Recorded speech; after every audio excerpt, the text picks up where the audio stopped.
Мировой финансовый кризис, разразившийся в середине 2008 года, достиг своего апогея. Снижение производства, снижение кредитования, снижение покупательской активности. Снижение, снижение, снижение. Это определение стало ключевым для всех форм деловой активности по всему миру. Экономики всех стран мира в той или иной степени ощутили на себе удар кризиса. Если экономики-гиганты наподобие американской или японской оказались на грани коллапса, то российская экономика оказалась не в столь плачевном состоянии. Потери Америки или Японии уже исчисляются триллионами долларов. Такие незыблемые экономические гиганты, как General Motors, Merrill Lynch или Chrysler, ушли в небытие, а Mitsubishi, Ford, Mazda и десятки других выжили только благодаря государственной поддержке, исчисляемой сотнями миллиардов долларов. Десятки крупнейших западных банков в одночасье превратились в прах, а количество разорившихся дельцов в сфере среднего и малого бизнеса насчитывает десятки миллионов человек. Только в Соединенных Штатах за последний год-полтора оказались уволенными более 700 тысяч рабочих. А как себя чувствует российская экономика в подобных условиях? Вице-премьер правительства Российской Федерации, министр финансов Алексей Кудрин оценил влияние кризиса на Россию и стоимость мер по преодолению финансового кризиса от 2 триллионов 45 миллиардов до 2 триллионов 145 миллиардов рублей. По нынешнему курсу 62,5 и 66 миллиардов долларов. Эти данные глава Минфина привел в своей статье «Мировой финансовый кризис и ее влияние на Россию», опубликованной в журнале «Вопросы экономики». Для сравнения, это примерно четверть всего бюджета России на 2009 год. По указанным в статье главой Минфина данным, в последнее время введен целый ряд послаблений в налоговой политике. Снижен налог на прибыль на 4%, снижена ставка налога на малый бизнес, увеличены амортизационные отчисления с 10 до 30%, изменен порядок взимания пошлины на нефть, увеличен имущественный вычет для граждан при приобретении жилья, снижена ставка налога на малый бизнес. Все эти меры обойдутся бюджету в сумму от 900 миллиардов до 1 триллиона рублей. Если посмотреть на этот же факт с другой стороны, у граждан и бизнеса просто не изъяли 1 триллион рублей. Неизвестно, кто бы им распорядился эффективнее. Кроме того, Алексей Кудрин напомнил, что влияние кризиса широко проявилось и на рынке недвижимости. А как отразился кризис у нас, в Чеченской Республике? Если посмотреть, что происходит на строительных площадках республики, или пройтись по рынкам, складывается впечатление, что кризис где-то там, далеко, но никак не у нас. Тем не менее, спад наблюдается. И если не по уже реализуемым программам, то по перспективным планам внесены поправки. Министр финансов Чеченской Республики Эли Исаев рассказал о влиянии кризиса на экономику нашей республики на своей пресс-конференции, приуроченной ко Дню финансиста 8 сентября. Этот кризис нас менее коснулся, потому что мы в основном живем за счет дотаций из федерального бюджета.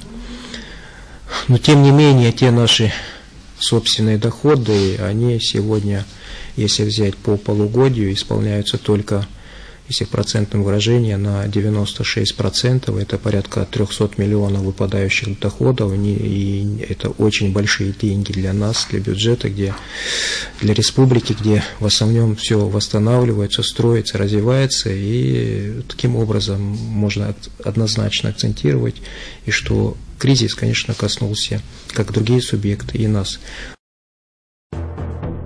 Глобальный кризис изменит мировую и российскую экономику до неузнаваемости. Сырьевые корпорации утратят могущество. Инновации, лежавшие под сукном монополии, пойдут в ход. Революционные технологии потребуют повышения квалификации и от рабочих, и от топ-менеджеров. Экономика знаний – единственное спасение от гибели. Таков прогноз экспертов Института глобализации и социального движения. Российский фондовый рынок не сможет отыграть летние потери в текущем и следующем году. Вместо этого, осенью, под влиянием негативной информации о состоянии мировой экономики, можно ожидать продолжения биржевого обвала. По мнению нашего эксперта, вскоре к отрицательной информации из США и Евросоюза добавятся сведения о проблемах отечественной экономики.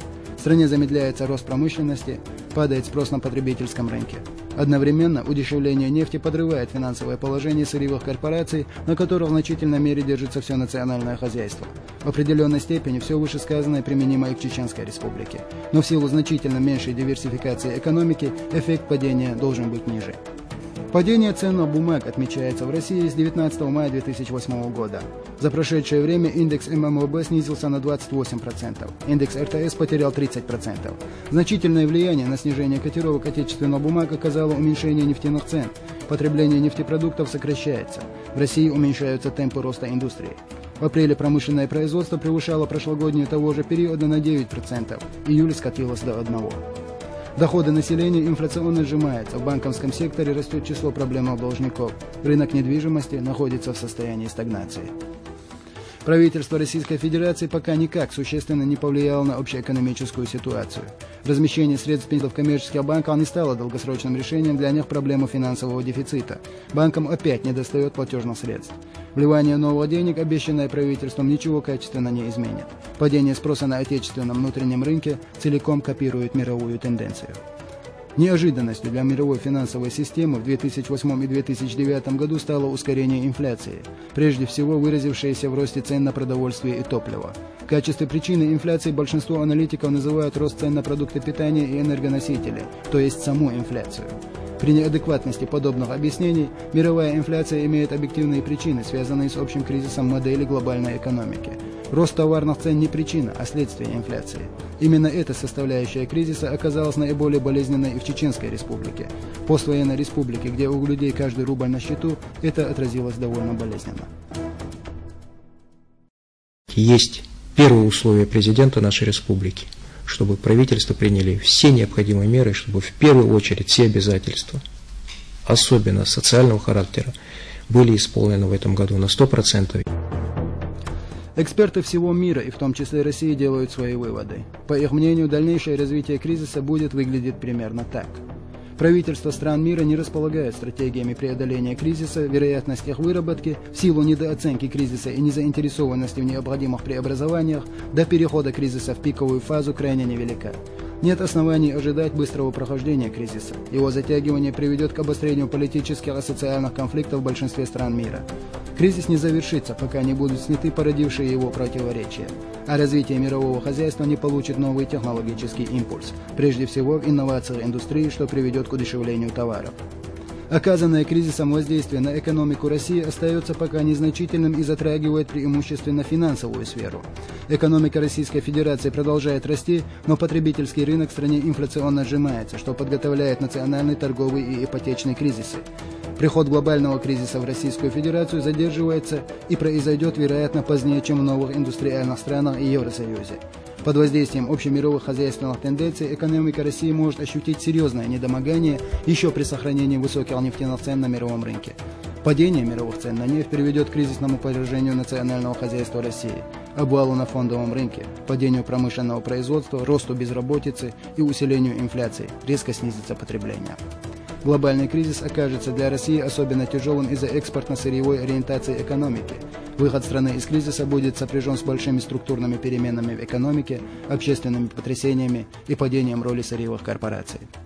Во всем этом мрачном прогнозе для жителей Чеченской Республики есть одна надежда. Как ни странно, надежда – это один человек – Рамзан Кадыров. Сумел же он добиться от правительства Российской Федерации гарантий того, что Чеченской Республике будут компенсированы суммы бюджета, урезанные в связи с кризисом. По преодолении кризиса эти деньги будут возвращены. Кстати, ни для одного другого региона РФ подобное не оговорено. Это первый случай, когда по поручению президента Рамзана Ахмадовича мы поработали с федеральным центром, и нам выделили средства в июле-августе. Это большой успех для нас. Были случаи, когда к концу года, в декабре, в ноябре, нам первые транши шли. А тут 95% уже мы получили. Голова есть, руки есть, Рамзан Кадыров есть, а значит справимся. И не такое видели.